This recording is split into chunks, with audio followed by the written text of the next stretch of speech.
All right, so let's talk about the chemicals. How do you make a choice? Well, there's 26 different chemicals in your brain. Well, there's a lot more than that, but the 26 we basically talk about. And they're called neurotransmitters. And the neurotransmitters all change the amount of strength that the next cell is sending electrical signals. So the primary go signal is glutamate. For example, when I saw that tractor, my brain said, ooh, that's interesting. I haven't seen that before. So I wanted to walk toward it. So the strength of the glutamate changed my path and which way the electricity was going.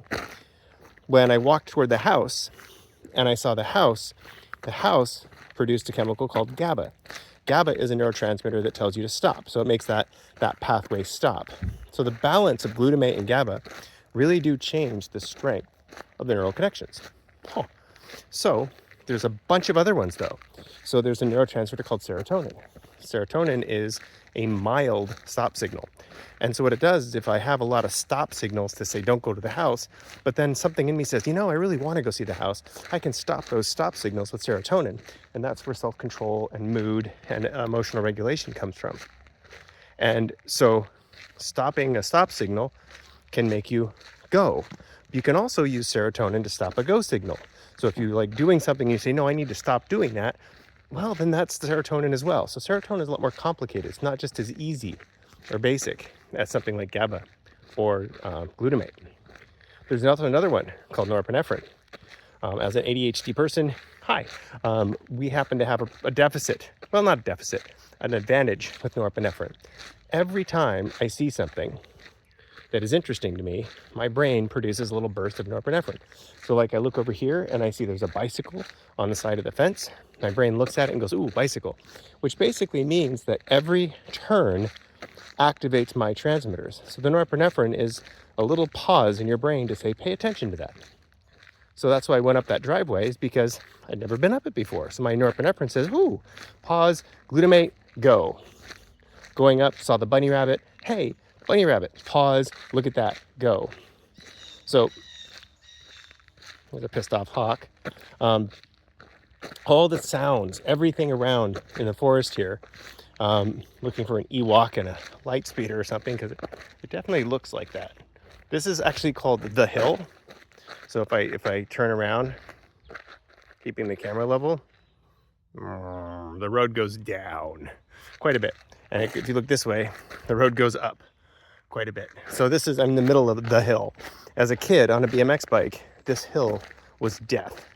Trying to ride up this thing seemed like, as a kid, like the most monumental of feat in your humankind. I just remember in high school when I got a mountain bike, I rode up this hill like it was nothing. And I realized, wow, the world's changing. So now I'm going to walk back up it in a little bit. I'm not going to record myself walking back up because I'm going to be huffing and puffing. But so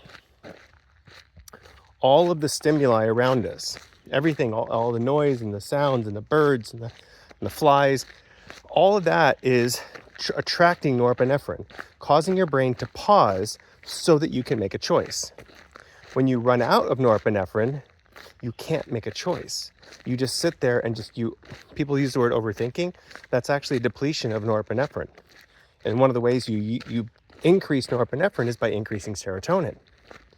There's another neurotransmitter called dopamine. Some people say that dopamine is a feel-good transmitter. No, not exactly. What it does is it tells your brain that whatever you just did was satisfying. So whenever I put dopamine into the system, it dilates blood vessels and makes you feel satisfied. So that's why drugs that cause a huge release of dopamine end up being addictive, because they say that your brain says that drug is the best thing that I can do. So of all the things that you got to learn this semester, there's 2 basic things. 1, sleep is really important. It's the most important thing that you do. 2, don't use meth. Stay away. Any of the drugs that work the dopamine systems, just stay away.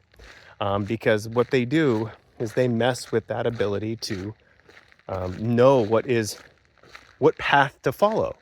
Because you follow the path that gives you the most satisfaction, the most reward. All right. Well, suspected spam. I'll decline that. Okay. All right, we're getting to another part which is really cool. So I'm going to see if I can switch the camera. No, I can't. I can take a picture. So look down here. Isn't that neat? Nice little canyon. There's a pond down there we used to catch crayfish in as a kid. All right, next part.